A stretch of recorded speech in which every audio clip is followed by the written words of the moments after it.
My family's really supportive in all this. Winter in Ukraine looks and feels a lot like it does on the prairies. But this isn't Edmonton, it's Izum. And we caught up with Jesse just before he was set to head back out to the front line. It'll harden you and make you pretty tough pretty quick. Previously, he was a paratrooper with the Canadian Armed Forces. Since March 2022, the proud Ukrainian Canadian has been working to repel invading Russian forces. First around Kyiv, then Zaporizhzhia. Now his unit is positioned near Bakhmut. Every single battle it's been overwhelming Russian artillery hammering our positions and significantly less shells going back towards the Russians. Munitions, weapons, and items for soldiers such as night vision goggles are still needed. Getting these items into Ukraine in a timely manner is still problematic. Canada this week announced more than 800 sophisticated drones with night capabilities for Ukraine. Delivery is slated for the spring.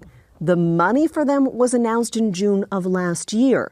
Still, allied nations such as Canada say Ukraine has their total support.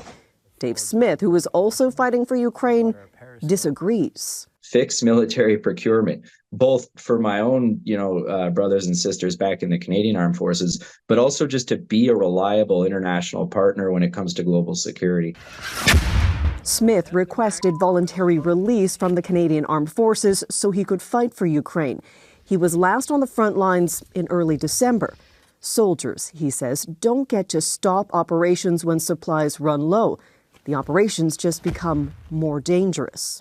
Ukraine doesn't release soldier fatality numbers, saying only their losses are not as high as the Russians. We do know there is a push to replenish the ranks. Late last year, Ukrainian President Volodymyr Zelensky said that the military leadership asked for up to 500,000 new recruits. It does definitely wear on you for sure, being in those positions with the amount of drones and how much the Russians have here.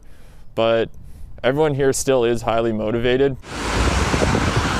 Mobilization efforts mean billboards are everywhere. This one reads, "The victory is in your hands. Join the army." Contentious legislation is also moving through Ukraine's parliament. The latest version includes lowering the draft age from 27 to 25 and making basic military service compulsory for males 18 to 25. Mentally preparing yourself to go fight is the best way to get ready for a fight. But it's a lot easier to do when you know that you have F-16s and 155 shells and you have the tools required to do the job. There are soldiers from all over the world fighting here in Ukraine. The Canadians we spoke with say they know the risks and they also know what's at stake. They hope allies of Ukraine will continue to support them as long as it takes. Crystal Goomansingh, Global News, Kharkiv region, Ukraine.